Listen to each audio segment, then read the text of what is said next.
digitales, cuáles son los beneficios, cuáles son los potenciales daños y en general qué tan aplicable es una iniciativa de este corte en los mercados latinoamericanos. Nos acompañan en primer lugar Adriana Acosta. Adriana es Senior Manager del equipo de Competition y Economics de KPMG de España y quien va a dirigir esta discusión, miembro de la Asociación Colombiana de Derecho de la Competencia. También nos acompaña Hugo Gómez Apac, él es profesor de la maestría de la propiedad intelectual y de la competencia en la Pontificia Universidad Católica de Perú, además de ocupar cargo muy importante en el Tribunal Andino de Justicia como presidente. Nos acompaña también Mario Zúñiga, que es líder del área de competencia y mercados de EY Law en Perú, y Andrés Calderón, que es profesor de la Pontificia Universidad Católica del Perú y codirector de Ascola, a quienes les agradezco muchísimo por estar acá hoy con nosotros. De nuevo, este es un panel de lujo de expertos que no solamente conocen muy bien la teoría del derecho de la competencia, sino también la práctica. Entonces, no siendo más, y de nuevo agradeciéndoles a todos los asistentes, Adriana, te doy la palabra para que puedas iniciar este muy interesante panel. Adriana nos va a hacer una primera presentación, digamos, sobre el contexto y el contenido práctico del DMA, del Digital Markets Act, de la Unión Europea, que servirá como base para realizar las intervenciones de los demás panelistas. Así que, Adriana, de nuevo, muchas gracias y bienvenidos. Felipe, muchísimas gracias por la introducción y la oportunidad de participar en este panel y darle el momento para comentar estos temas tan actuales y tan relevantes. Como comentaba Felipe, voy a hacer una breve presentación donde mi objetivo es dar como el setting inicial, el escenario de los elementos relevantes a considerar de cara a analizar este trade-off entre la regulación ex ante y la aplicación de la normativa de la competencia en el caso del Digital Markets Act. Entonces, un segundo, voy a compartir mi presentación.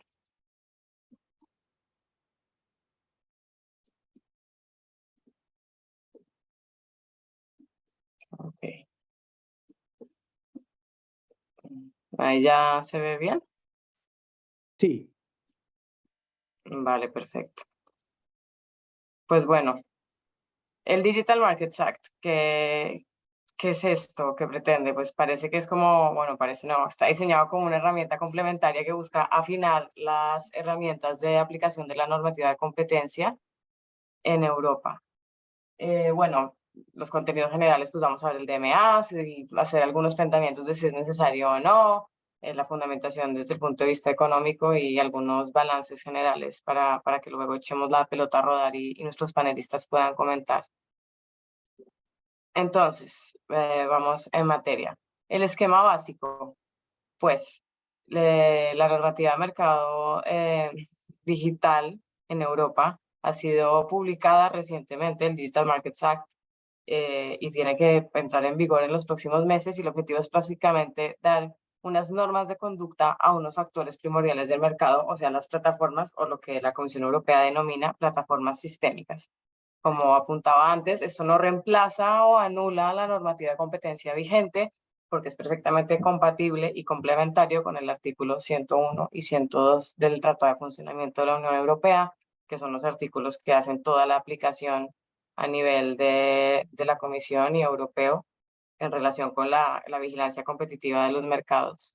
Y esto también engrana, y es importante tener en cuenta, que debe tener un encaje con el resto de las normas en materia de mercados digitales que la Comisión ha venido publicando, como la Ley de Servicios Digitales y el GDPR. De manera global y como digamos que casi que filosófico sobre lo que esto busca, el objetivo es poner el foco en lo que se denominan los guardianes de entrada casi que a las redes, para garantizar que estos guardianes de entrada o plataformas se comporten de manera equitativa. Aquí, si uno lee el DMA, la Comisión habla reiteradamente de mercados justos y abiertos. Es como el mensaje global que hay siempre, más allá del detalle de la aplicación de esta normativa. Entonces, ¿qué es una plataforma sistémica? De manera cualitativa, la Comisión las define como aquellas plataformas de carácter sistémico que tienen una posición económica muy importante, tienen un impacto en el mercado interior, porque esto todo está orientado a buscar la integridad del mercado y que no haya fraccionamiento de la Comunidad Europea en sentido económico y normativo, evidentemente. Y bueno, claro, aplicado a grandes intermediadores en lo que conocemos en materia económica como mercados bilaterales, o bueno, aquí en realidad son mercados de múltiples lados, ¿no? Y cuando es una plataforma sistémica, además de ser muy relevante económicamente y afectar el mercado interior, pues además cuando tiene una posición afianzada en el mercado, que es lo que se denomina generalmente como entrenchment, que está muy posicionada y muy afianzada. ¿Para qué? Más el detalle, más allá de lo que yo decía, la filosofía general, es pues, que se promueva la innovación, que haya la promoción de nuevos entrantes en el mercado, que haya contestabilidad en el mercado, dentro del mercado y no por el mercado, que es también un debate que se da mucho últimamente, y que no haya condiciones abusivas, que desde el punto de vista del consumidor, al igual que la normativa de competencia general, que haya más y mejores alternativas para todos los consumidores. Y esto, pues claro, es el foco, como decía antes, a los denominados así muy comercialmente gatekeepers, que es como un nombre muy llamativo. Entonces, es necesario porque suena bien, todos sabemos que los mercados digitales están a la orden del día y todos operamos en los mercados digitales. Hay un desplazamiento muy significativo de los mercados físicos a estos medios y todos lo hacemos en las redes, especialmente después del COVID. Pero si vemos, damos un repaso a los últimos procedimientos abiertos en materia de competencia en la Comunidad Europea, vemos muchísima actividad. La autoridad de la competencia francesa ha sido muy activa, la italiana, la alemana, etcétera, ¿no? Y todo pues teniendo como principales investigados o sancionados pues las típicas empresas que uno tendría en mente en estos casos, que es Google, Amazon y pues Apple, etcétera, etcétera, ¿no? Siempre con multas muy significativas y donde llama la atención pues la duración de los procedimientos o que incluso como se ve acá muchos ni siquiera están completados. Estos son casos recientes. No está, por ejemplo, el caso de Google Shopping que se abrió en 2010, pero la decisión se emitió en 2017. Entonces, muchísimos años, muchísimos recursos dedicados a esto, por supuesto, por parte de las empresas y pues por parte de los reguladores, como no puede ser de otro modo. Y luego, pues esto se extiende, no es solo propio de la Comisión Europea, sino también hay actividad en distintas geografías. Tenemos la autoridad de competencia de la India, de Turquía, de China, de Japón y obviamente de Estados Unidos.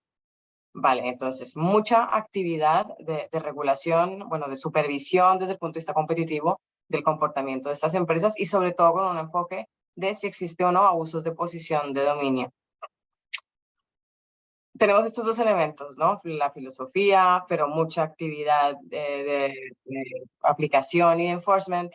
Entonces, ¿cuál es la racionalidad económica? Si nosotros vemos o damos un repaso a la literatura económica en materia de este tipo de regulación y de plataformas, así como las publicaciones de las entidades más relevantes de cara a regular estos mercados, los policy makers, vemos que hay dos elementos muy importantes que motivan al diseño de esta regulación específica, que es su carácter de ecosistemas y la existencia de fallos de mercado. ¿Por qué son ecosistemas? Muy rápidamente, pues porque hay una amplitud de oferta enorme. Dan información, entretenimiento, contenidos, medios de pago, interacción social. Bueno, todos sabemos, una misma plataforma dar todo esto. Y luego son como multifacéticos porque pueden ejercer muchos roles de modo simultáneo. Pueden actuar en el mercado como compradores, como vendedores, como desarrolladores de software, vendedores de acceso a aplicaciones, gestionadores de información, etcétera, etcétera. Muchísimas posibilidades cada vez más, ¿no? ¿Cuáles son los fallos de mercado? Pues los típicos de los mercados de dos lados, que son economías de escala muy importantes, con un coste marginal tendiente a cero, efectos de red muy significativos y exponenciales, que una vez se consigue una masa crítica, pues se disparan muy fácilmente. Uso de datos muy intensivo, todo esto reunido genera economías de alcance para penetrar muy rápidamente a distintos mercados y distintos tipos de productos. Y un quinto elemento, que no es necesariamente un fallo de mercado, sino es otro elemento a considerar, es el sesgo propio del usuario de la red, que tiene una tendencia a mantenerse en una única plataforma, a pesar de que cada vez es más fácil moverse y hay todas las posibilidades para cambiar de plataforma, pues al final casi siempre nos casamos con una única plataforma. Entonces, desde un punto de vista teórico, pues el punto es que unido todo esto, la preocupación es, todo eso hace más probable que el mercado se concentre. Es como para caricaturizarlo, como si fuera un efecto bola de nieve. Una vez llega un tamaño, pues ya no se puede parar, ¿no? Es un poco la visión de los policymakers y eso reduce la contestabilidad en el mercado. Bueno, finalmente, pues esto es así, esta es la preocupación, los elementos económicos que motivarían la regulación, porque pues no tiene sentido regular si no hay fallos de mercado, pero hay que tener dos cosas en mente. Uno, más allá de este tema de la estructura de mercado y la naturaleza, las autoridades consideran que es necesario hacer esta regulación porque la aplicación de la normativa de competencia no ha resultado efectiva. Es muy costosa, muy compleja, toma mucho tiempo, se tiene la opinión que los remedios aplicados son insuficientes y pues que no se están transfiriendo los beneficios al consumidor final o a los usuarios. Pero por el otro lado, la verdad es que hay razones objetivas para pensar que hay otras fuentes de presiones competitivas en el mercado, porque a medida que se está dinamizando muchísimo más el desarrollo de estos servicios digitales, por ejemplo, a través de la inteligencia artificial, pues sin lugar a dudas están entrando nuevos jugadores al tablero y están desestabilizando un poco, digamos, que el estado del balance existente. Luego, pues la población joven tiene patrones nuevos de consumo, hacen un switching mucho más fácil entre plataformas y los usuarios en sí mismos pues aprenden y aprendemos de cómo es el sistema y de la facilidad de mover, ¿no? Y bueno, la competencia de plataformas en sí misma. Entonces, sin mayor detalle ni profundizar nada más, podemos abrir el debate y me gustaría formularles una pregunta, que es si la legislación de la competencia está preparada en América Latina o posicionada de modo correcto para asumir los retos que plantean estos mercados digitales. Bueno, las plataformas particularmente, no los mercados digitales en general. A ver, ¿qué termino aquí? Hugo, entiendo que querías iniciar el debate. Sí, muchísimas gracias. Muchas gracias por la invitación a Felipe Serrano. Gracias por la introducción, Adriana. Mi agradecimiento también a la Asociación Colombiana de Derecho a la Competencia. Y además estoy muy contento de estar con viejos amigos, como Andrés y Mario. No son amigos viejos, son viejos amigos. Son mucho más jóvenes que yo.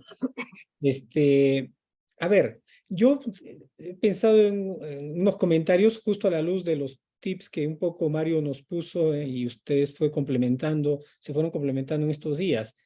¿Cuál es la falla del mercado que se pretende corregir con esto? Porque, en efecto, el interesante panel nos propone política de competencia versus regulación ex ante. ¿Bastaría la política de competencia? ¿Es necesario una regulación ex ante como la que plantea este reglamento de mercados digitales?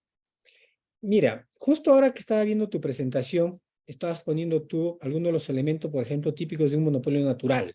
Economía de escala, economías de ámbito, economías de efectos de red. Y claro, cuando estamos ante un monopolio natural, estamos claramente ante una presencia de poder de mercado que requiere una regulación. Porque en un entendimiento básico, clásico, de entre regulación y política de competencia, usualmente uno puede decir lo siguiente. Bueno, si en un mercado la competencia no es posible, entonces que haya regulación. O sea, si la competencia, la política de competencia no puede corregirlo, y si no es posible o no es factible que haya competencia, entonces que haya regulación. Como por ejemplo opera en los monopolios naturales, donde en efecto hay estas importantes economías de escala, economías de ámbito, efectos de red. Pero cuando estás pensando en un monopolio natural como la distribución de agua potable, la distribución de energía eléctrica, un aeropuerto, una vía férrea, te das cuenta que el consumidor solo tiene una opción, una sola opción. No hay posibilidad de que compitan. Y por eso es que entra la regulación ahí a forzar que haya competencia y para que los mercados aguas abajo funcionen, si es que aguas arriba hay un monopolio.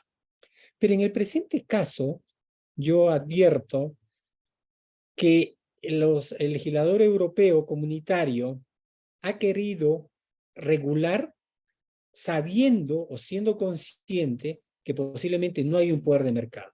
Es decir, es una regulación ante una falla nueva que debe haber encontrado el legislador comunitario. Las fallas de mercado tradicionales, la asimetría informativa, los monopolios naturales, las externalidades, no es el caso. Aquí lo que tenemos más bien es que se ha querido regular conociendo, sabiendo que posiblemente no hay poder de mercado, que no hay posición dominante. Y eso ya para mí es un punto crítico de entrada, porque esta ausencia de equidad, esta ausencia de disputabilidad, sí, pues habría que pensar bien si constituye realmente una falla de mercado, porque si eso ya es una falla de mercado, te abres la posibilidad de empezar a regular muchas más cosas. Si empiezo a regular eso, pues voy a querer regular mucho más. La posición de dominio del poder de mercado es lo que realmente afecta a la competencia en el mercado. Y en este caso, el legislador comunitario ha dicho, no requiero que haya posición de dominio.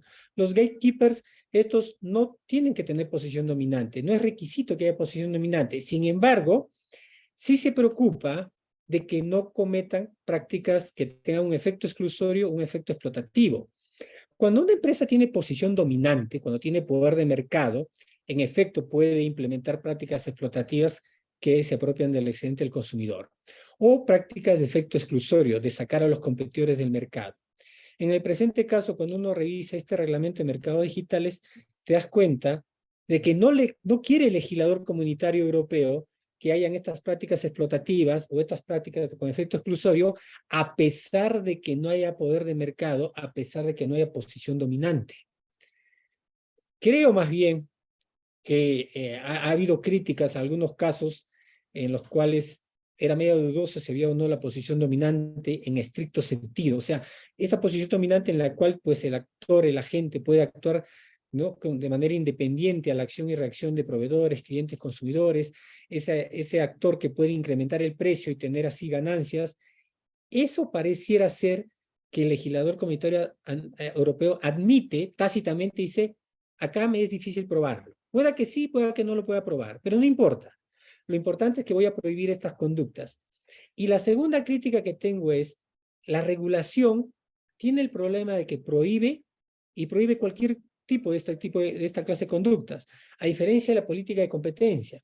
La política de competencia tiene como un arma muy poderosa de análisis la regla de la razón.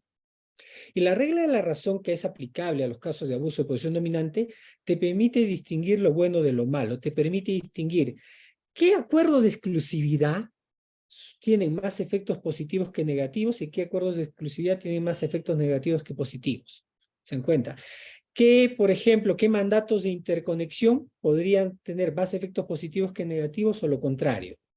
Sin embargo, aquí, este reglamento de mercados digitales, como es una regulación, prohíbe y no admite la posibilidad de que haya ciertas situaciones intermedias, limbos, grises o situaciones en las cuales se está beneficiando al consumidor y no necesariamente se los está perjudicando. Por ejemplo, voy a mencionar 3 rapidísimos.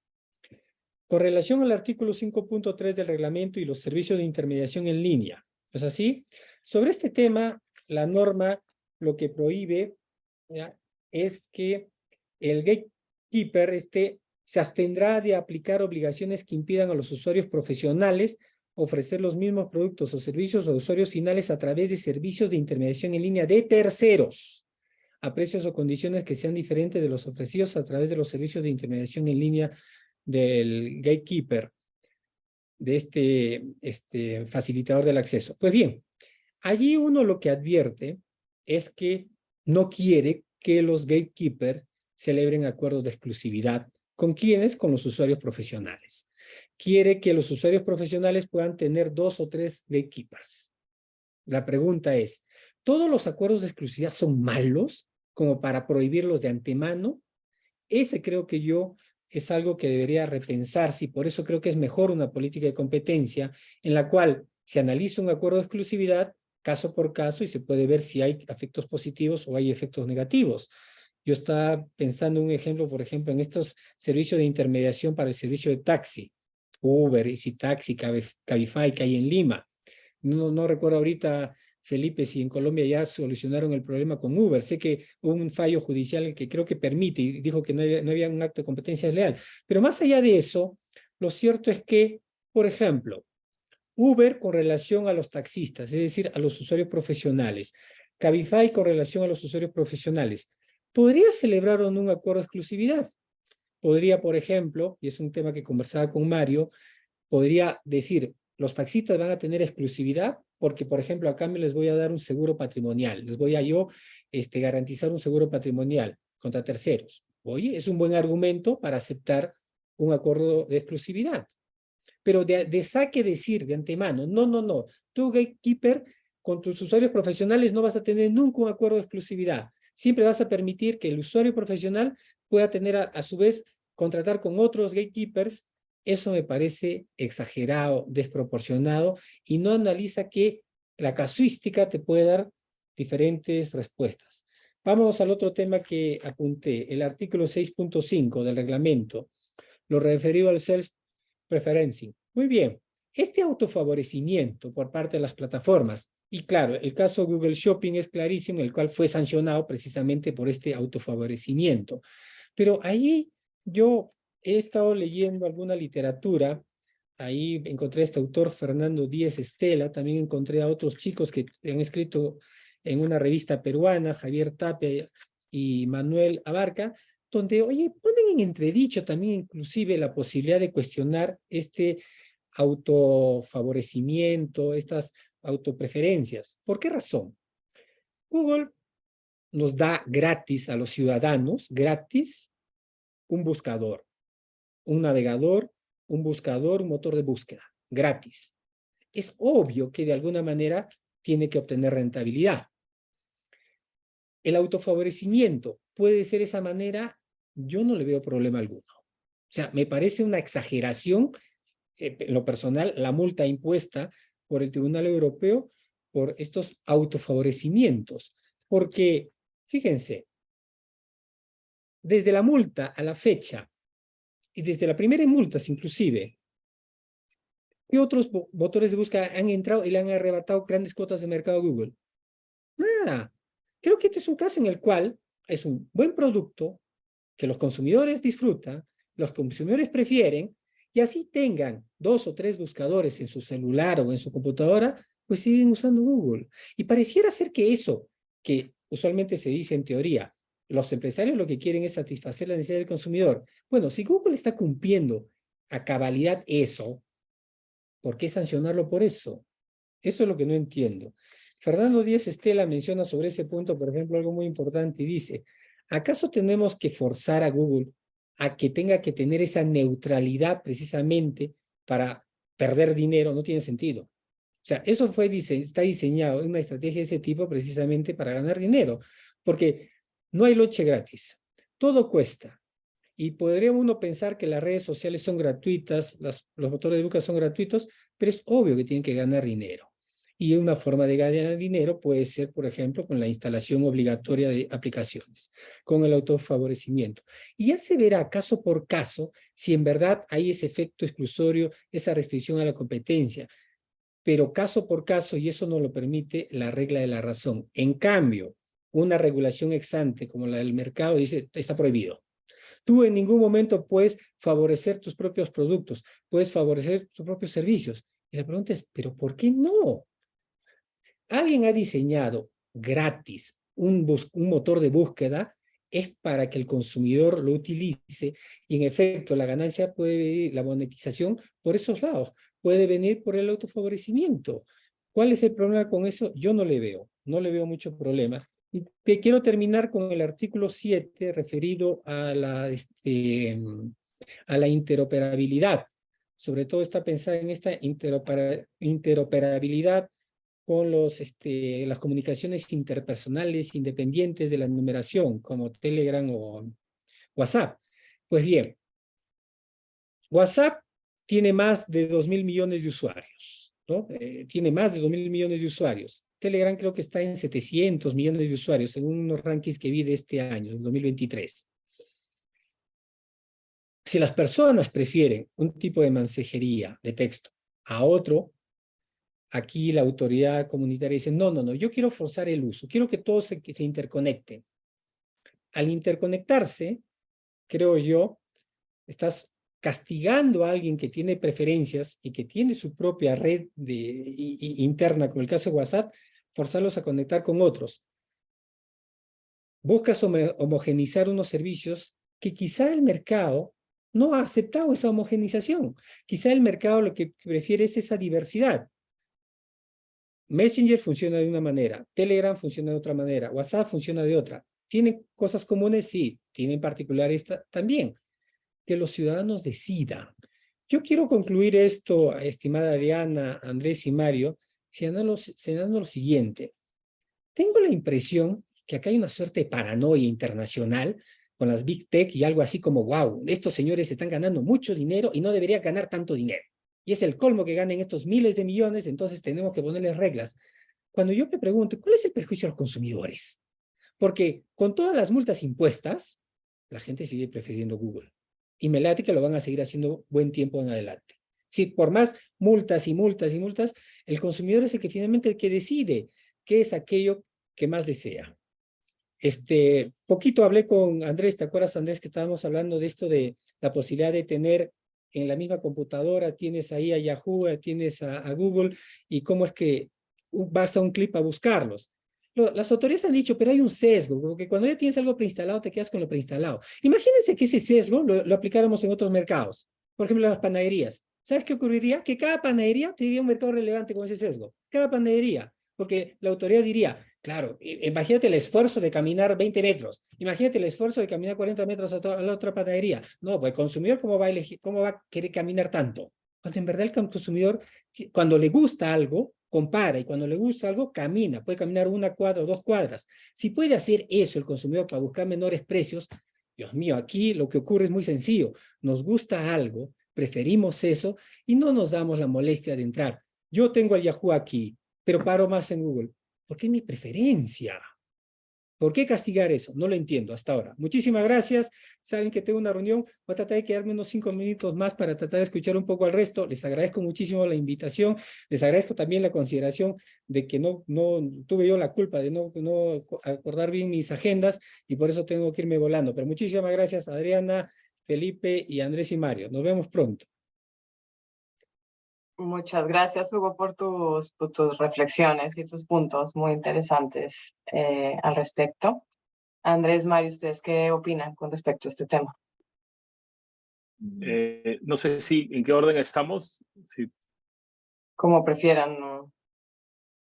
Ya. Voy yo, Andrés, si me permites.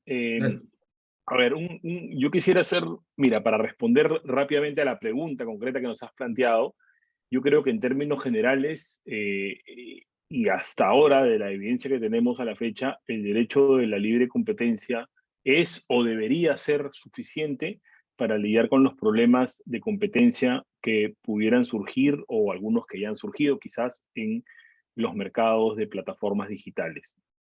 Pero quiero hacer una breve digresión antes del comentario, porque creo que es importante como que plantear un escenario de dónde estamos discutiendo esto, ¿no? William Kovacic nos decía siempre que para ser buenos abogados de libre competencia, o bueno, ya todos sabemos que para ser buenos abogados de libre competencia debemos ser un poco economistas. Acá estamos 3 abogados y un economista. Pero también decía él que tenemos que ser un poco politólogos, porque no se puede hablar de política de competencia o de legislación de libre competencia sin conocer un poquito la economía política detrás. Entonces creo que es importante, o nos da una idea, sin ánimo de entrar mucho al tema político o quizá alguna falacia ad hominem, pero digamos, no podemos ignorar lo que está pasando en el mundo en el derecho de la libre competencia, ¿no?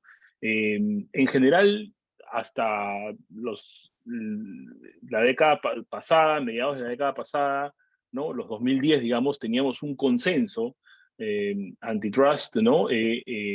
Técnico, con algunas diferencias, por supuesto, ligeramente Europa un poquito más agresivo en lo que respecta sobre todo a los casos de abuso de posición de dominio, Estados Unidos un poquito más permisivo, ¿no? Pero ojo con la tendencia en Europa, recordemos los lineamientos para ver casos de abuso de posición de dominio en Europa con una tendencia a ir hacia lo que el Tribunal de Justicia llama el more economic approach, ¿no? Ese enfoque más económico.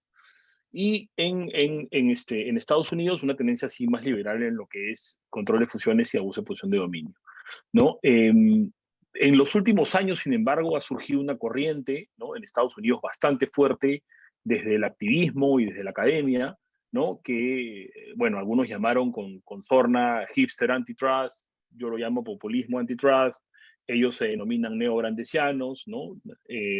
Usemos la etiqueta menos ofensiva, menos polémica, ¿no? Pero que o sea, digamos, ha saltado de la academia, de la prensa, del activismo al poder, por lo menos a nivel tecnocrático o administrativo, en Estados Unidos, con Lina Khan en el FTC, ¿no? Con Tim Wu hasta hace poco en la Casa Blanca, y se ha traducido en proyectos de ley, ¿no? Como la Online Innovation Act, ICOA, con estos acrónimos que siempre usan raros los americanos para las leyes, ¿no? Y hay un paralelo con lo que viene sucediendo en Europa desde que Vestager un poquito es la jefa de la unidad de competencia, ¿no? Y también donde se ha buscado un approach más agresivo. Y en ambos países se ha dado cierto, recuerden que hasta hace algunos años también, 2015, 2014, hasta 2016 quizás, estas empresas que ahora son Big Tech eran, la verdad es que, bien reconocidos por los gobiernos y por la gente. Hoy en día incluso tienen más confiabilidad de la gente, muchas plataformas digitales, pero ha habido esta ola de un poco más desconfianza y crítica. Ojo, en algunos casos no ligados, diría, a libre competencia, sino más a privacidad y a ciertos manejos agresivos empresariales, el caso de Uber, por ejemplo, ¿no?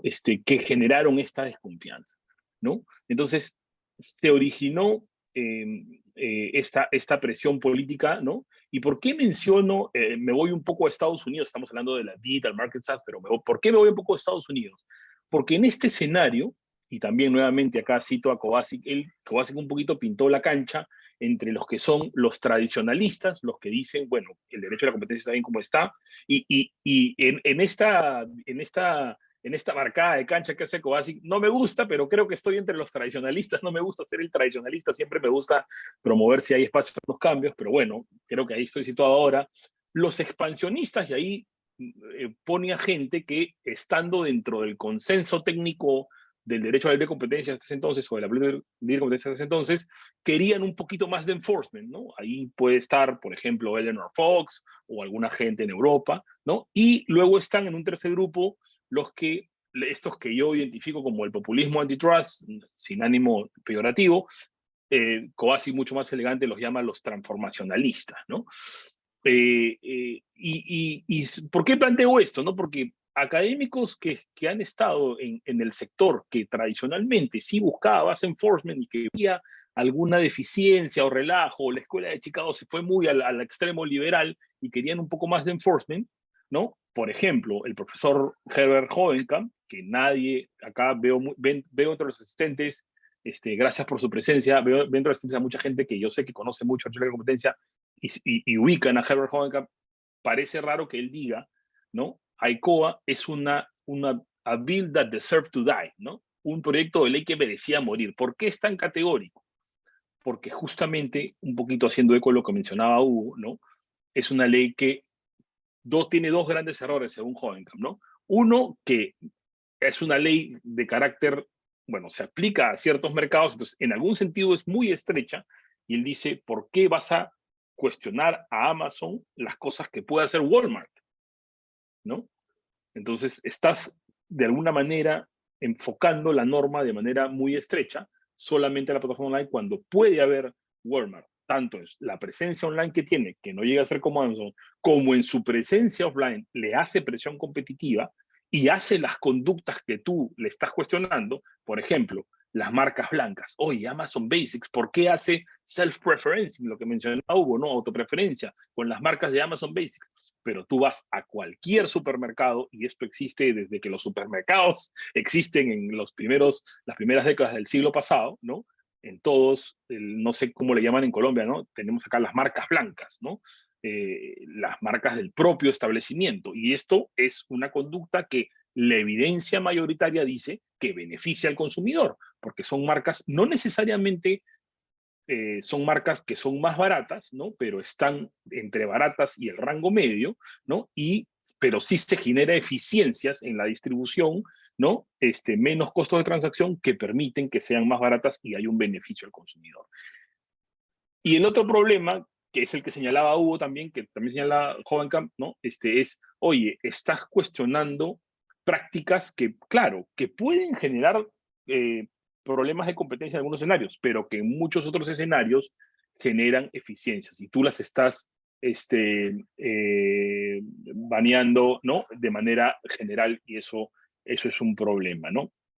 Ahora, Adriana, planteaste muy bien el tema, ¿no? Y ahí creo que sí hay críticas al derecho antitrust que son válidas, pero ojo, algo bien importante, porque estamos haciendo un enfoque comparativo entre dos instituciones, ¿no? Regulación versus libre competencia. Entonces, es importante que pongamos en los mismos parámetros las cosas que estamos comparando. Si no, podemos caer en lo que Dempsey llamaba la falacia del nirvana, ¿no? Estamos comparando una realidad antitrust imperfecta, sin duda, con fallas, con limitaciones, pero la comparamos con la regulación ideal en el papel y asumiendo que va a funcionar muy bien. Y esto no necesariamente es así. Va a haber que observar cómo se implementa la DMA y hay algunos problemas, creo, en la definición de gatekeepers. Ahí van a tener una oportunidad estas empresas de discutir, ¿no? Y de plantear algunos remedios ellas mismas. Ya algunos están diciendo, oye, eso que está ofreciendo Apple, no sé si va a cumplir el objetivo o va a ser más un saludo a la bandera, ¿no? Pero en esos objetivos tan amplios y tan densos, digamos, no es que el derecho antitrust, con conceptos también indeterminados como posición de dominio o injustificada, no es que todo sea blanco-negro y todo sea reglas legales clarísimas, pero digamos, hay sin duda una distancia entre esos términos en la cual la economía nos ayuda a llegar a algunas definiciones, a definir fairness, equidad o justicia, ¿no? Eso puede ser más complicado, entonces ahí también hay que nuevamente comparar las instituciones realmente existentes o cómo realmente pueden funcionar en la práctica. Entonces, a estas supuestas fallas de mercado que enfrentamos, también tenemos que ser conscientes de que pueden venir fallas de Estado, ¿no? Y, por ejemplo, acá un poquito de public choice, la tentación de extender qué conceptos o qué prácticas incluyo dentro de fairness para tener más poder de acción, más budget, más réditos políticos, ¿no? Que también hay algunos puestos, pese al tecnicismo, por ejemplo, de las instituciones, hay algunos puestos que tienen política. Entonces, por ahí yo pondría algunas alarmas. Y hasta aquí mi primera intervención, que quería un poquito, ¿no? Setear el escenario. Gracias. Andrés, adelante. Y también animar a los asistentes a lanzar preguntas si les parece o temas, dudas que tengan en el chat para que las podamos tratar, ¿no? Andrés, bueno, pues tú nos dirás, ya está bastante puesta la balanza Sí, sí, en claro. contra de la regulación ex ante. ¿Cuál es tu visión? Han dicho tantas cosas interesantes, Hugo y Mario, que uno se siente tentado a hablar mucho para conversar de varios de estos puntos, pero voy a tratar de no ser tan amplio en mis comentarios y al mismo tiempo de encontrar aquellos puntos de discrepancia para que esta sea una conversación un poco interesante. Y de hecho, como a Mario y a Hugo los conozco de buen tiempo, es muy probable que tengamos muchas coincidencias teóricas, pero creo que en este punto, el de la evaluación inicial que hacen sobre si el derecho de la competencia resulta suficiente para abordar alguno de los problemas que intenta abordar regulaciones ex ante, como la Digital Markets Act, ahí es donde creo que podemos encontrar algún punto de diferencia, ¿no? Porque yo empezaría diciendo que más bien la evidencia creo que apunta a indicar que el derecho de la competencia con relación a prácticas unilaterales es cada vez menos útil, ¿no? Cada vez hay menor relevancia o menor efecto práctico del enforcement que pueden hacer las autoridades de competencia bajo las categorías prohibidas de abuso de posición de dominio, de carácter exclusorio o explotativo, de acuerdo a cada una de su jurisdicción, ¿no? Y algo que planteaba Hugo, ¿no? En un momento, en el sentido de que el legislador europeo hubiera escogido el camino de la Digital Markets Act porque no puede probar posición de dominio, yo diría que ahí se equivoca mi amigo, porque ese no es, digamos, el proceso legislativo no busca simplemente decir, implementar una obligación adicional para agentes respecto a los que sospecho que no tienen posición de dominio, sino más bien apunta, creo yo, a solventar un problema operativo o procedimental. Y esto es que los procedimientos de libre competencia son demasiado extensos, son demasiado engorrosos, y la definición de la posición de dominio es una parte de las dificultades que enfrentan las autoridades de competencia, y por eso tenemos ejemplos como el de Google Shopping, que demoran casi una década para resolverse, ¿no? Y acá quiero mencionar algo, ¿no? Y esto es que el hecho de que el derecho de la competencia o la aplicación práctica de las normas antitrust presenten dificultades para aplicarse, efectivamente no nos debería llevar a la solución de decir, ok, entonces cualquier regulación ex ante es superior al derecho a la competencia. Estoy de acuerdo con lo que dice Mario, no es que una sea, por los defectos de una, no convierten a la otra en la solución ideal. Pero, a decir verdad, no es tan trágico tampoco asumir que exista regulación ex ante, ahora pensada para mercados digitales, que complemente al derecho de la competencia a través de ciertas reglas asimétricas, ¿no? Que están dirigidas a solamente un grupo de gatekeepers con estas características especiales que están delimitadas en el ámbito de aplicación de la DMA, y que buscan, por un lado, salir del problema operativo de un proceso larguísimo cuya decisión finalmente podría tener algún efecto financiero sobre las empresas, pero no va a tener un efecto real sobre los mercados, porque el mercado ya cambió al momento en el que la Comisión Europea, en el caso de la Unión, o o las respectivas autoridades nacionales, al momento en que ellas toman la decisión, digamos, ya la decisión llega muy tarde con relación a ese mercado. Entonces, creo que una regulación ex ante justamente busca solucionar ese problema práctico con reglas que no son del todo novedosas o impensadas para quienes conocen otros ejemplos de regulación asimétrica en sectores como el bancario y financiero, o telecomunicaciones, o el control de infraestructura, ¿no? O sea, por ejemplo, hablamos del self-preferencing como una regla que podría ser nociva porque no le permite supuestamente a la plataforma favorecer sus propios productos. Pero el self-preferencing es finalmente un mandato de no discriminación, de no tratamiento más favorable a los propios productos que a los del producto competidor. Esa es una regla que la encontramos casi siempre en la regulación de servicios públicos. El ejemplo que planteas tú, Mario, el de marcas blancas, a mí no me parece que ese sea un caso self-preferencing, ¿no? O sea, self-preferencing sería si es que, ¿no?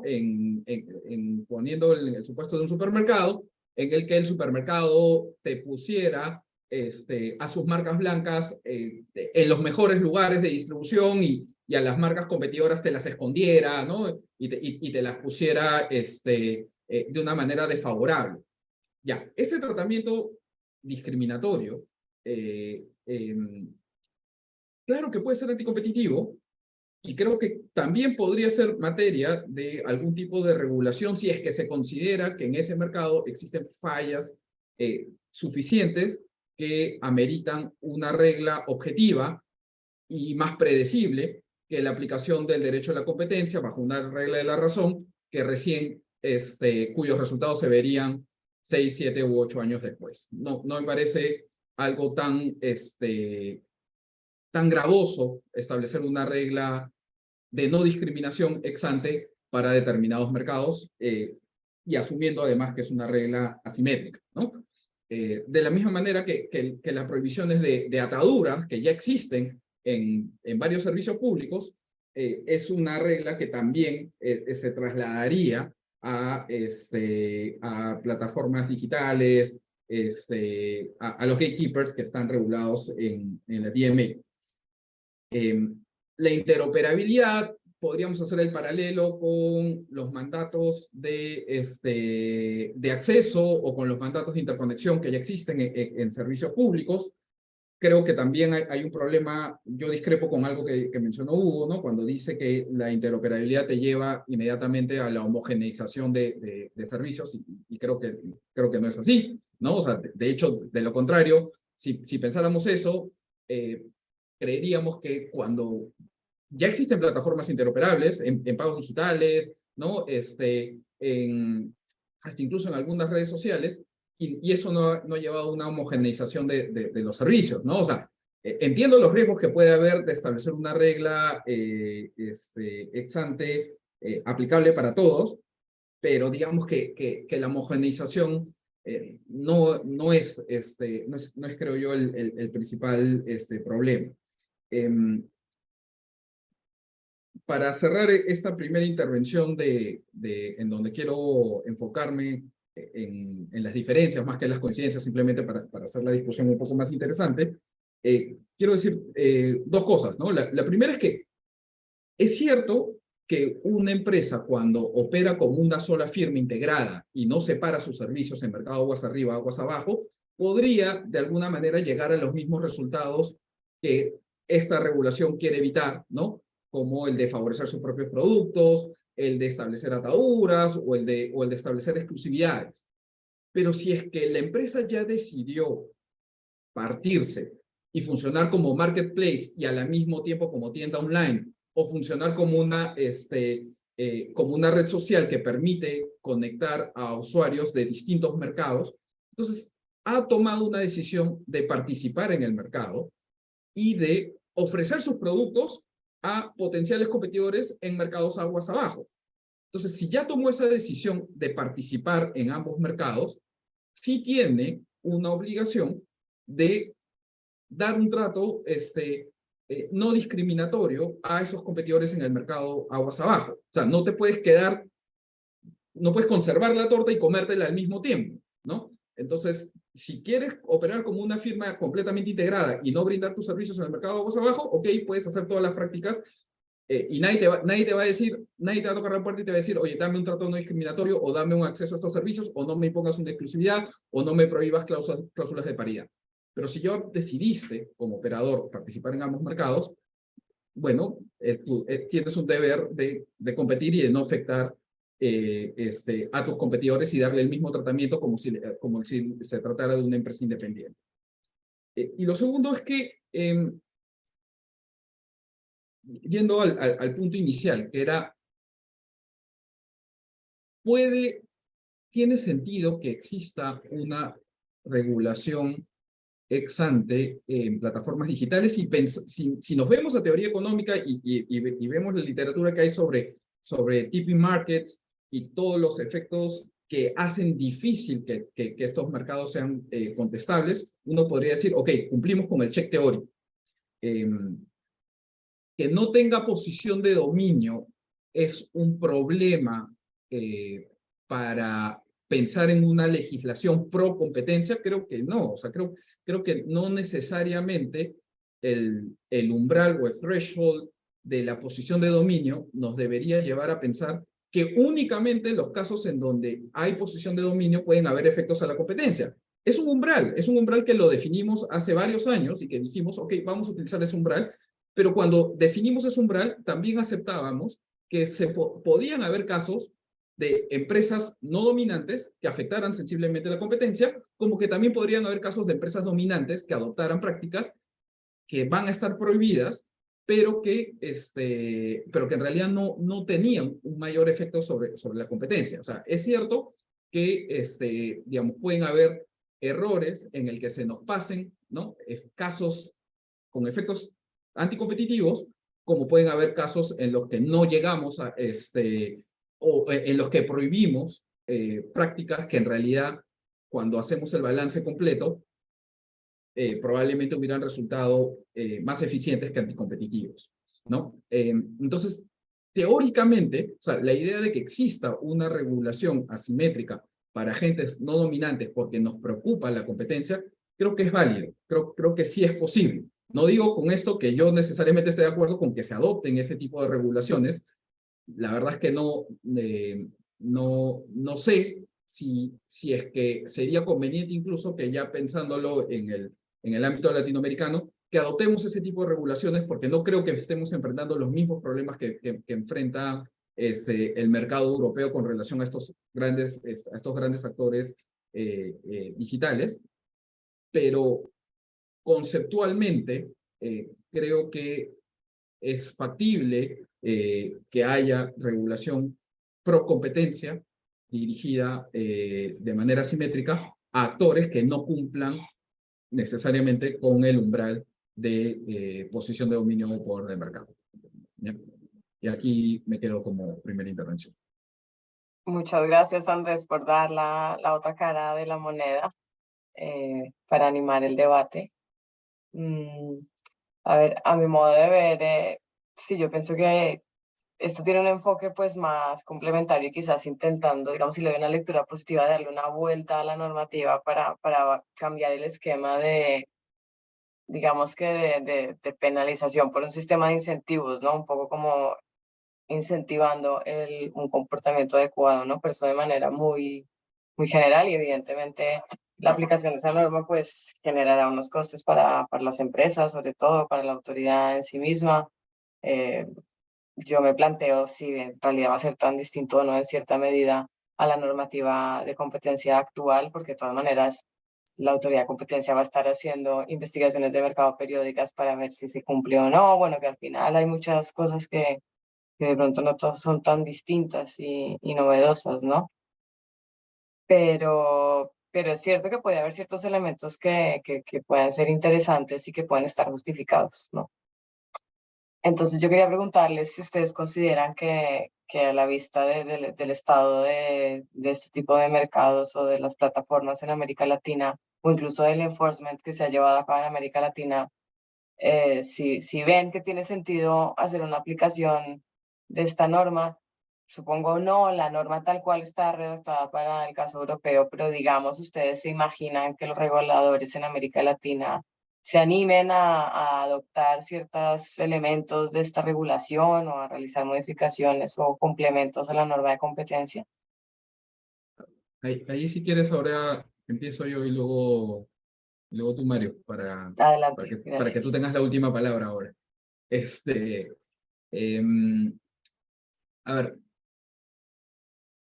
creo que hay ¿no? este efecto Bruselas, ¿no? Del que hablaba la profesora Anu Bradford de Columbia, ¿no? Que nos lleva a pensar de que podría ocurrir que no sea necesario que se implemente una legislación específica en mercados más pequeños como los de Latinoamérica, para que igual las empresas cuyas operaciones principales están en la Unión Europea, igual empiecen a implementar estas conductas, ¿no? Y creo que esto es un poco del piggybacking que muchas veces realizan, o free riding, para usar términos más competencieros, ¿no? Que utilizan las autoridades de competencia de jurisdicciones más pequeñas, ¿no? Que es que traemos lo que ya vienen haciendo en otros países, y en algunos casos incluso no es ni necesario que se adopte alguna decisión por parte de la autoridad regulatoria o de la autoridad de competencia, ¿ya?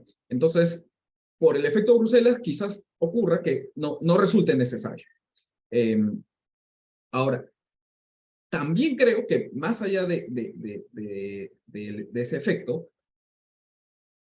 no creo que la actividad de las autoridades de competencia, con relación al menos a los gatekeepers que están contemplados o a lo que les alcanza la aplicación de la DMA, no creo que la autoridad de competencia sea un indicativo de que hace falta una regulación. De hecho, el enforcement que hay sobre esos actores y sobre esas prácticas específicas es bastante escaso, ¿no? Hace poquito la autoridad argentina abrió un procedimiento contra Facebook por la combinación de datos que podrían distorsionar la competencia, ¿no? Entonces, parecía que estaban analizando algo similar al caso alemán contra Facebook, pero no solamente quedándose en el efecto explotativo, sino también analizando el efecto exclusorio. Luego, creo que la mayoría de casos, al menos de los que he revisado, y recuerdo haber visto una versión preliminar de un paper que escribieron Juan David Gutiérrez con Manuel Abarca, ¿no? Colombiano y chileno, que analizaban la mayoría de casos de mercados digitales en América Latina y no había ningún caso fundado que nos hiciera, o sea, que tuviera un problema de self-preferencing o de exclusividad o de cláusulas de paridad o de uso preferencial de los datos personales, perdón, de los datos de los usuarios, o negativa a compartir los datos de los usuarios con los anunciantes en un marketplace o en una red social. O sea, no estamos teniendo esa casuística, y no necesariamente porque no se produzca o no sea un problema, sino porque estamos haciendo, ¿no? Colgándonos del enforcement que ya se está haciendo en Europa o en Estados Unidos, ¿no? Siendo así las cosas, racionalmente creo que es poco probable que una autoridad regulatoria, un legislador nacional latinoamericano adopte regulación similar, pero, digamos, acá al final puede terminar ocurriendo que simplemente lo hagan o por moda o, con el ánimo de hacer un poco de populismo regulatorio o normativo, ¿no? Que es algo que no lo podríamos descartar. Lo que sí también podría ocurrir es que algunas autoridades de competencia, mirando también lo que están haciendo sus pares en otras jurisdicciones, hagan un enforcement de las normas de libre competencia para tratar de investigar conductas unilaterales que podrían podrían haber sido sancionadas por las autoridades más grandes de otras jurisdicciones, o que ahora constituirían prohibiciones per se de cara a la aplicación de la DMA.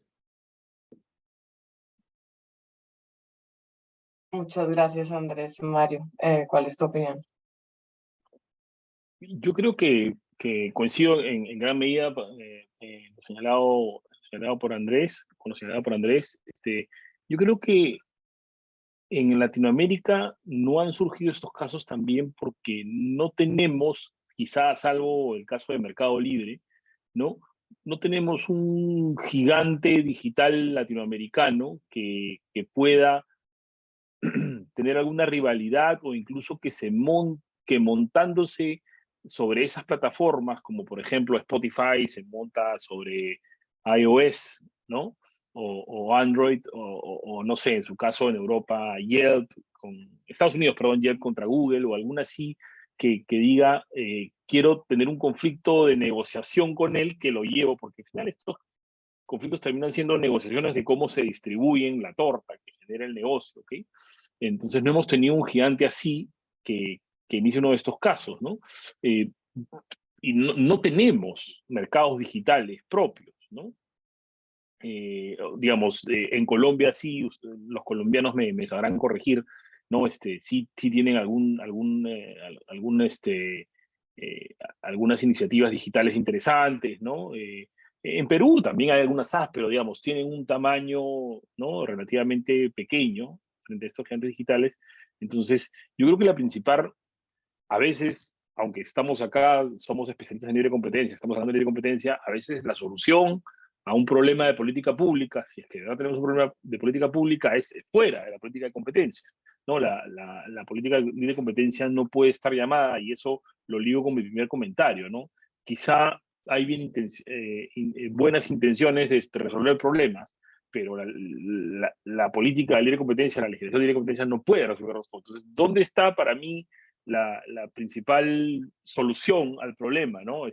Tener una buena política pública para que se genere innovación en tecnología, ¿no? ¿Qué tenemos que hacer en un país como el Perú, por ejemplo? No sé, quizá, y yo no soy tampoco muy partidario, creo que hay que aplicarlas con mucho cuidado de las políticas sociales, pero quizá, no sé, tenemos que tener, pensando fuera de la caja, algún régimen regulatorio súper sencillo para hacer arbitraje regulatorio y no sé, yo en Arequipa, así como hay un Silicon Valley en Estados Unidos, tener en Arequipa, en Perú, un valle del sillar, ¿no? Y promover que, o ahora que tenemos algún recurso natural como el litio en Sudamérica, ¿no? Tratar que las tecnológicas estén acá en Sudamérica y tengan un hub de innovación, ¿no?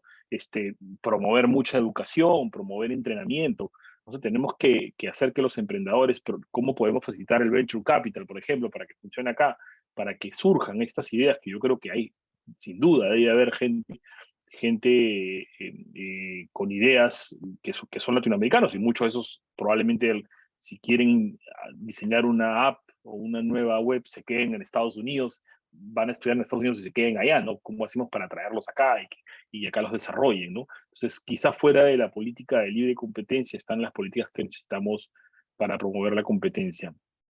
Porque yo soy optimista y tú has apuntado a problemas que son reales, ¿no? Adriana, ¿no? Los costos de cambio no son inexistentes.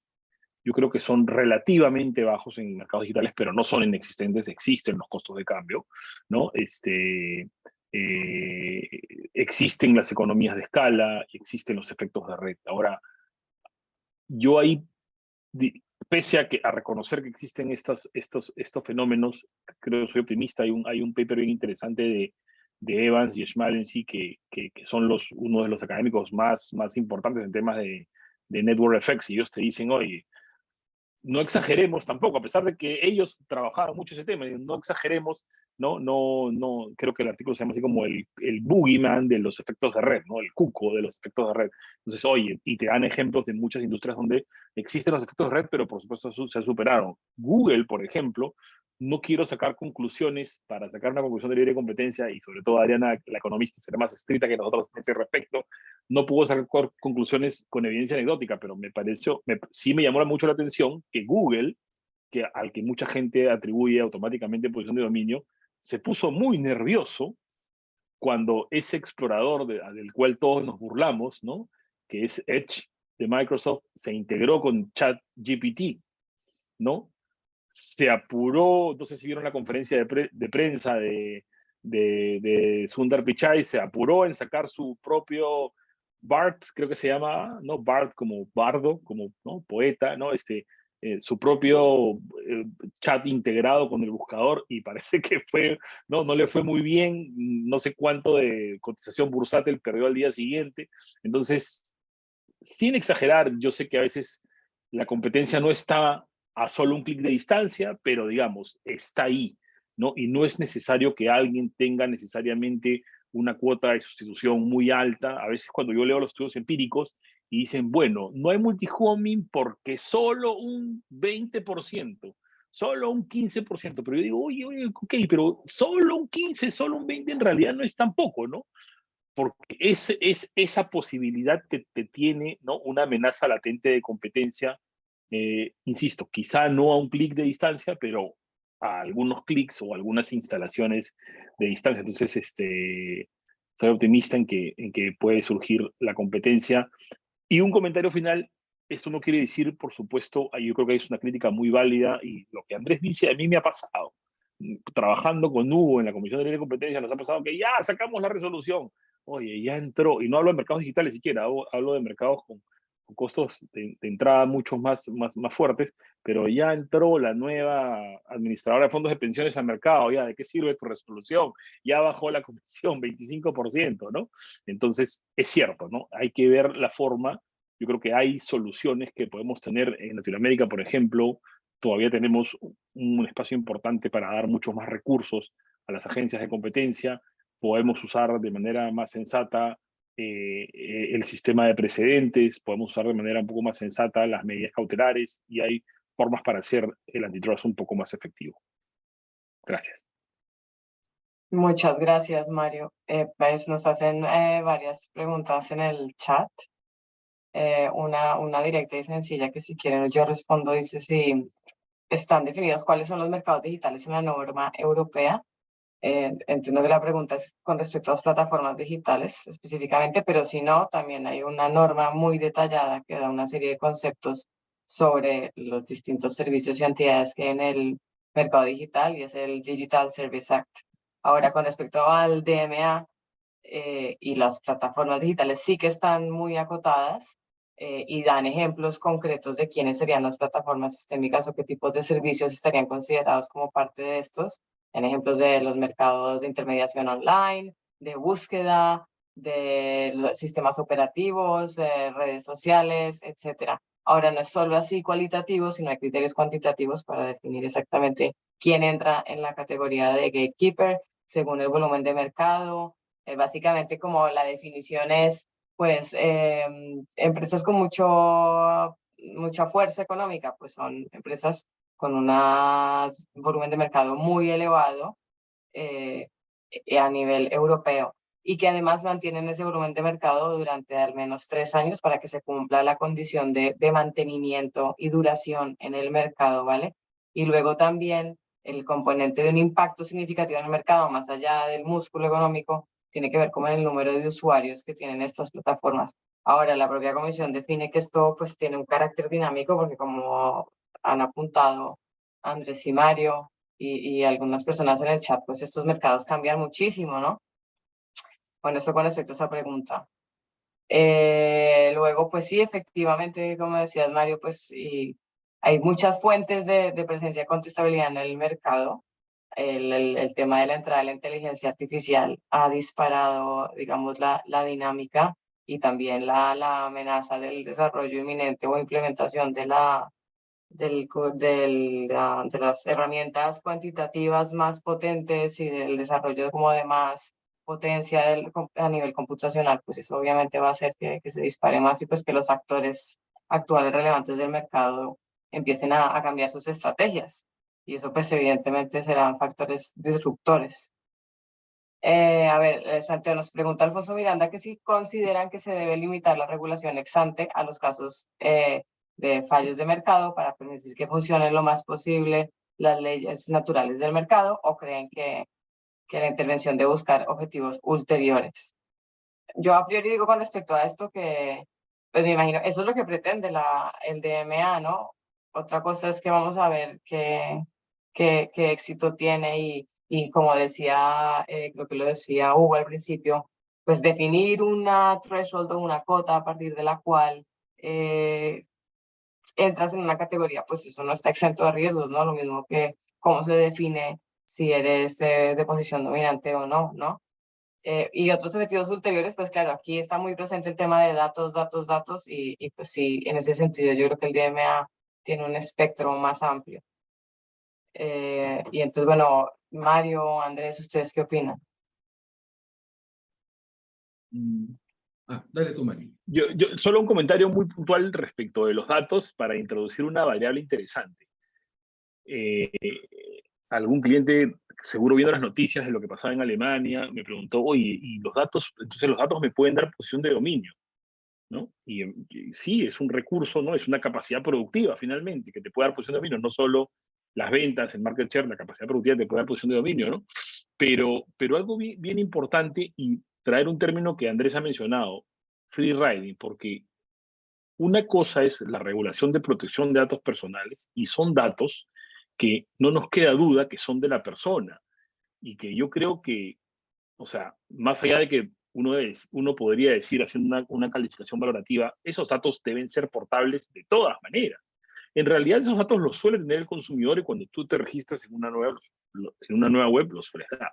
Pero ojo, ¿qué pasa con los datos que tú construyes en el uso de la plataforma? Y que sin duda son valiosos para targetear la publicidad. Yo sé de paso, mucha gente se queja de la publicidad targeteada, se siente observada. me parece que en general es una práctica que trae beneficios pro consumidor, pero en fin, es otra discusión, ¿no? Pero lo que quiero apuntar acá es que muchas veces, o hay que hacer una pregunta bien básica, es ¿de quién son los datos? Porque yo creo que sí hay datos que la plataforma construye conjuntamente, al menos conjuntamente con el consumidor, cuando no es que no los construye ella sola. Entonces, por ejemplo, ahora la interoperabilidad. Yo creo que la interoperabilidad genera eficiencias. Ahora, yo tengo mis problemas, no absolutos, pero tengo mis reservas, digamos, con la interoperabilidad forzada por ley. ¿Qué pasa cuando, o ahora, ¿no? Para salir un rato de los mercados digitales, Open Finance, compartimos todos los datos. Yo tengo un banco, seguro tienen igual en Colombia, ¿no?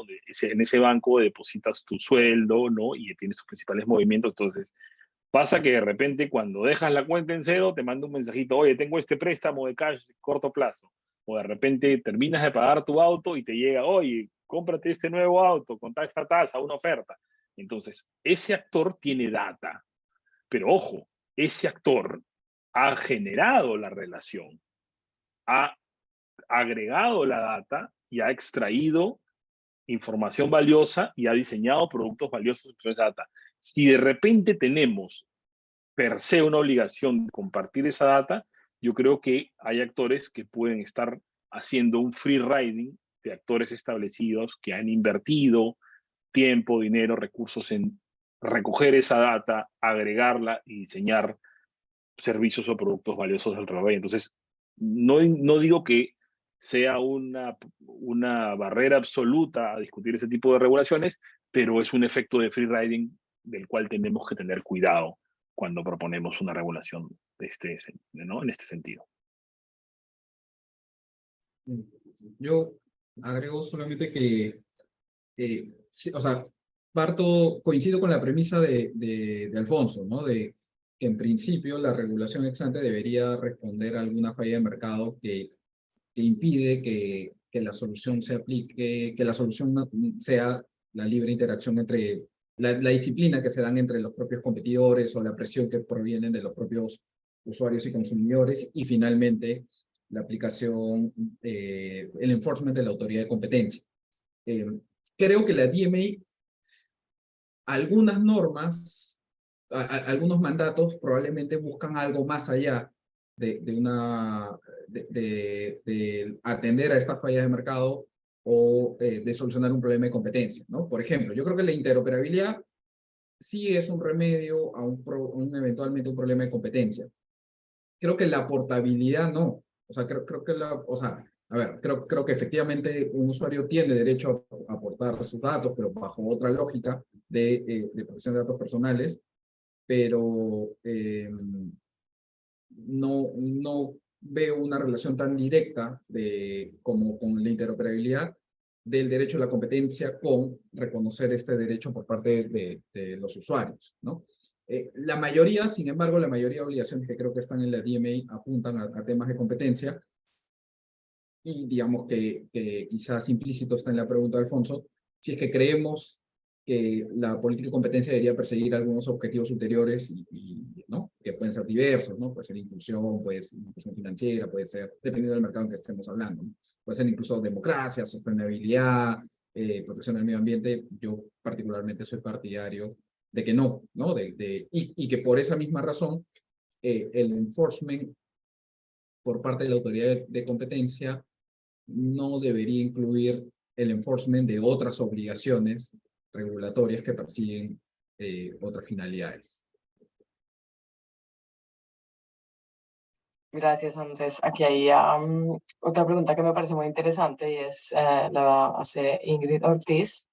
Si consideran que la regulación de los gatekeepers podrían desestimular la innovación y hay que pensar si esto podría motivar la decisión de actividades de operadores importantes. A priori es verdad que o sea, solo hay como por añadir ciertos artículos del DMA, así que invitan a pensar que por lo menos que se fragmenten los servicios que dan las plataformas multiservicio, valga la redundancia, ¿no? Pero desestimular la innovación, no sé, pues es que tienen que seguir siendo competitivos. ¿Ustedes cómo lo ven? Yo, o sea, no creo que a priori genere una reducción de la innovación. Lo que puede generar es que quizás el modelo de negocio ya no se base tanto en ciertas prácticas, ¿no? Como por ejemplo, el uso de los datos de los usuarios profesionales como parte de la oferta del gatekeeper, probablemente ya no sea una práctica tan lucrativa, tan atractiva para un operador, ¿no? Como lo era antes de la DMA. Pero yo creo que al final, o sea, es como, así como la vida encuentra una forma, creo que también los operadores, incluyendo los gatekeepers, van a encontrar alguna otra forma interesante de poder realizar alguna actividad. Y acá es una cuestión de balance, ¿no? O sea, yo sí creo que, por ejemplo, una plataforma utilizando los datos de usuarios profesionales o restringiéndole el acceso a ciertos datos a los usuarios profesionales, como es el caso clásico de los anunciantes, ¿no? La clásica queja contra Google y contra Facebook, para concretizarlo, es, oye, yo no sé, o sea, yo pongo anuncios o la gente entra a mi página, pero estas plataformas no me comparten esa información y yo no puedo aprovechar, ¿ya? Creo que eso es algo que le genera un beneficio principalmente a la plataforma. Las conductas que ahora están prohibidas, ahora de alguna manera limitan ese beneficio, ¿no? Pero no es que te conviertan inmediatamente en inservible el negocio, ¿no? Simplemente es que limitan el beneficio porque entienden que hay un beneficio asociado de mayor competencia o de mayor disponibilidad de información por parte de estos usuarios profesionales. Y entonces, digamos, al final es una respuesta, creo yo, bastante más empírica que teórica de si la DMA hizo el balance adecuado y si es que está reduciendo la innovación en algunas de estas plataformas, ¿no? Yo creería que en la medida que también estas plataformas, antes de que existiera el DMA, sabían que estaban expuestas a un análisis de la razón y a una posible, digamos, a un posible procedimiento por abuso exclusorio, digamos que dentro de la ecuación seguramente económica de esa empresa, también estará, ok, sé que esta práctica eventualmente podría verse limitada, ¿no? No dejemos de lado adicionalmente algo que a veces no está en el razonamiento de quienes estudiamos el derecho a la competencia o de quienes practicamos el derecho a la competencia, pero que sí está en el razonamiento de las empresas, que a veces una regla, aun cuando sea estricta, predecible, es preferible a un procedimiento largo e impredecible, ¿no? Y en esa medida, digamos, no creo que necesariamente la regla predecible, por más que sea estricta, reduzca la innovación, porque quizás más bien permite campos más seguros de actuación por parte de estas empresas, en donde sabe que no está pisando en falso y donde podría crear, digamos, no solamente mejores productos, sino ser comercialmente más creativo. Sí, un poco en la misma línea de Andrés. Yo, mira, no sé qué pueda pasar, ¿no? El impacto sobre la innovación, sobre una regulación sobre la innovación, no es tan directo, ¿no? Por ahí leí algún paper muy provocador que decía, no, la regulación favorece la innovación porque tienen que buscar espacios, ¿no? Nuevos desregulados o ver cómo la pasean y eso genera nuevas ideas. No, en principio me podría poner a la regulación más por un tema de principios, ahora, pero no sé si tenga el impacto de reducción de innovación. Pensemos que esas son industrias en las que digamos, normalmente teóricamente diría, oye, al regular la competencia estás haciendo rígida la manera en la que se puede prestar el servicio, ¿no? O estás de repente reduciendo los márgenes, con lo cual dejas menos espacio para la investigación y desarrollo. Esta es una industria que en realidad tiene amplios márgenes, no necesariamente por un tema anticompetitivo, sino porque el costo marginal es cero, ¿no? O es básicamente cero en muchas de las plataformas de las que hablamos. Entonces, tienen grandes márgenes y de repente pueden absorber el costo de la regulación sin ningún problema.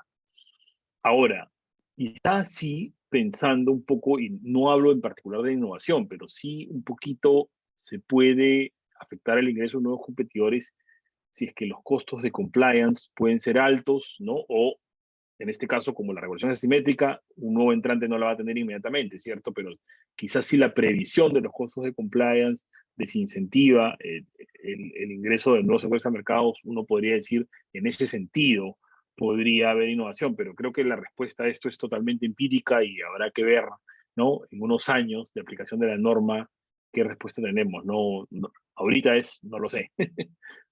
Esa reflexión que haces, Mario, es interesante porque yo pienso, o sea, según ibas hablando, que pues la innovación no va a frenarse, es que la velocidad que tienen los servicios y mercados digitales no se va a frenar, ¿no?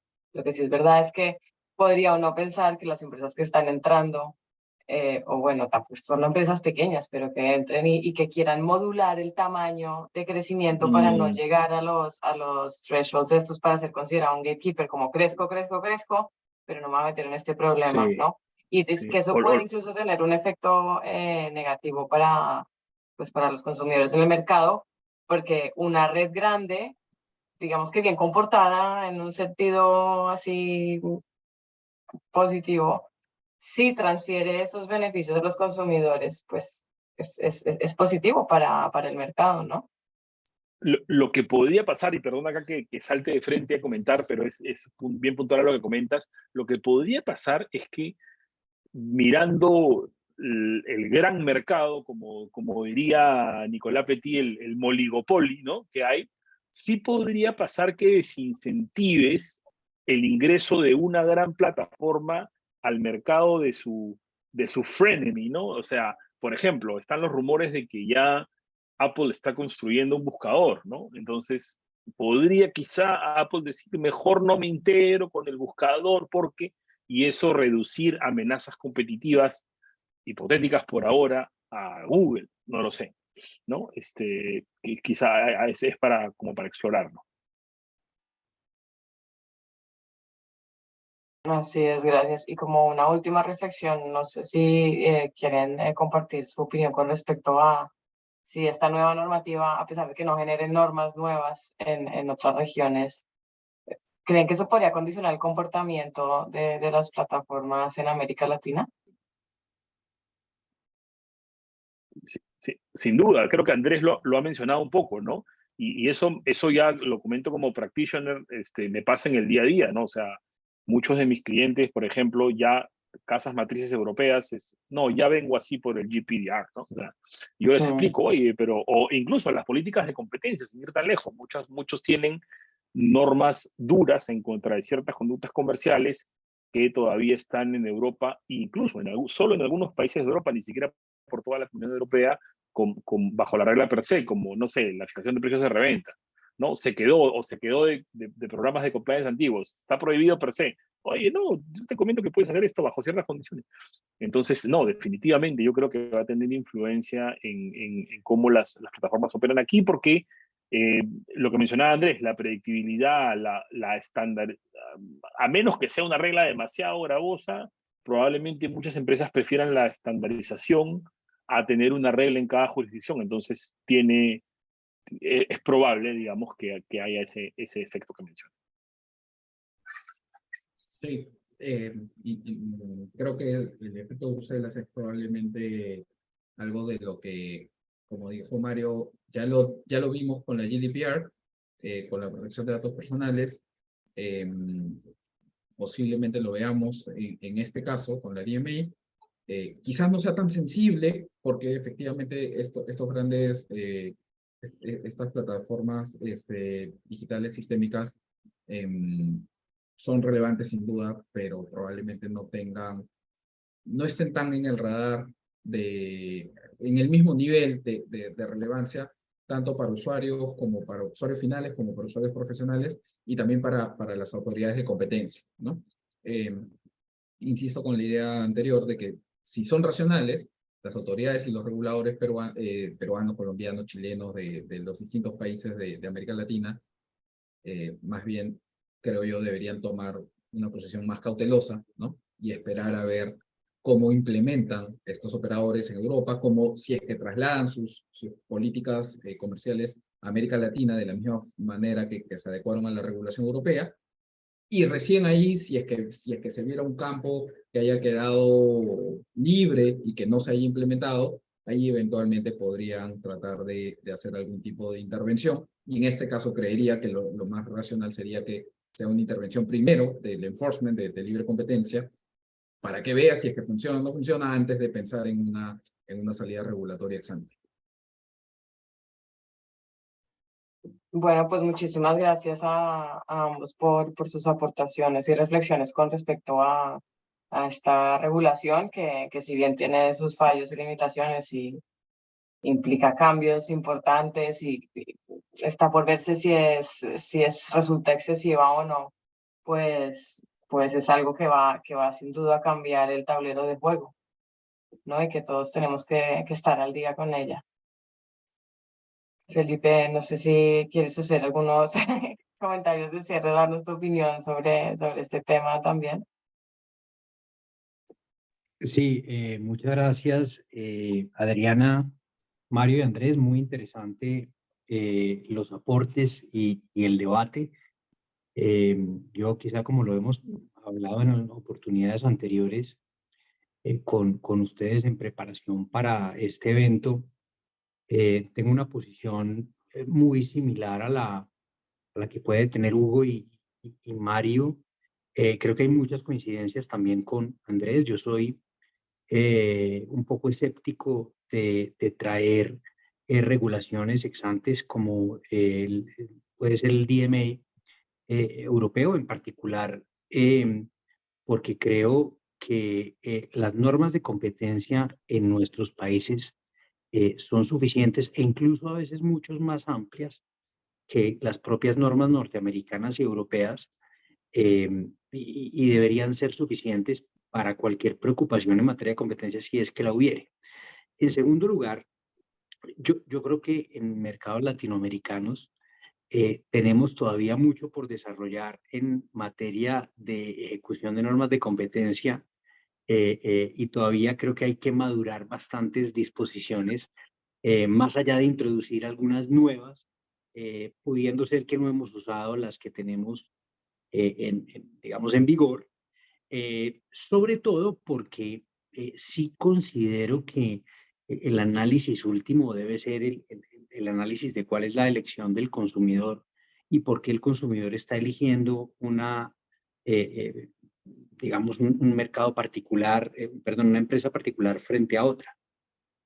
En tercer lugar, también soy muy escéptico de agrupar a todas estas compañías en una sola, en ese término Big Tech. Digamos que yo creo que hay unas diferencias sustanciales entre Google, Facebook, un Amazon y un Apple.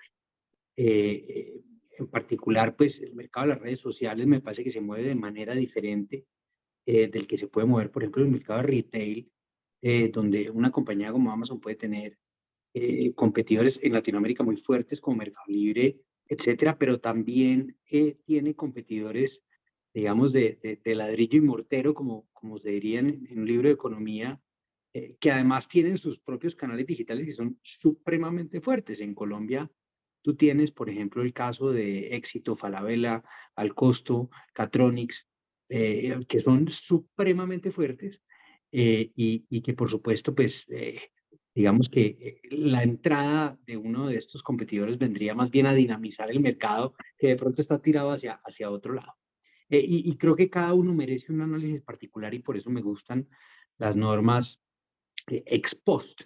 Y por último, si tengo una posición, diríamos, que en mercados que tienen alguna conexión digital, por decirlo de alguna manera, o alguna relación con el mundo digital, si hay digamos, un dinamismo especial, un dinamismo que no vemos en los mercados más tradicionales, como puede ser, no sé, el mercado de la cerveza, el mercado del azúcar, el mercado de los lácteos. Creo que en los mercados digitales y tal vez todos los que estamos acá en el público y en el panel, pues tal vez alquilamos películas en Blockbuster que en su momento era dominante y posteriormente pues lo terminó quebrando Netflix, que en algún momento intentó comprar. Y en algún momento Netflix estuvo solo, después ahora tiene a Disney, a Star Plus, a Amazon Prime, y así vamos cambiando. Todos nosotros, hace unos 10 años o 15, cuando llegábamos a una reunión, si mirábamos la mesa tenía 20 computadores PC y quizá uno Mac. Hoy en día posiblemente están 50-50. Posiblemente también tuvimos un Nokia o un BlackBerry, del cual hoy ni siquiera sabrán, pues, nuestros hijos o los amigos o los hijos de nuestros amigos, en fin. Entonces, sí creo que hay un dinamismo muy fuerte que puede explicar que en algún momento, y por las economías de escala que acá se generan, pues haya un líder, pero eso no quiere decir que el mercado sea contestable. Entonces y creo que ahí coincidimos, Andrés, Mario, Adriana y Hugo, en que sí debe ser visto esto con mucha cautela, ¿no? Y esperar a mirar qué tan pertinente puede ser. Yo en principio pienso que no, pero empezar a mirarlo con cautela, creo que yo sería el llamado, Adrián. Así que muchas gracias por el espacio para dar esta opinión y bueno, nuevamente agradecerles a ustedes y a todo el público por la asistencia. No sé si quieran ustedes despedirse con algún mensaje, Adriana, Andrés y Mario. No, bueno, yo aprovecho para agradecerles por la invitación y a todos los asistentes, perdón, por estar aquí y darnos un poco de su tiempo para comentar estos temas tan interesantes. Igualmente, muchas gracias y un gusto conocer a algunas personas por aquí de manera virtual y espero que algún día nos veamos por acá en Perú o en Colombia o en España, donde está ahorita Adriana, estoicamente aguantándonos hasta altas horas. Nada, gracias a Lo todos. repetimos presencial en Bogotá. Claro que sí, gracias a Este, todos y gracias a los que están también conectados por Facebook, y además conozco a varios profesores y personas muy importantes que están conectadas, a quienes les agradezco mucho la presencia. Muchas gracias. Hasta luego. Gracias. Hasta luego. Adiós a todos, gracias.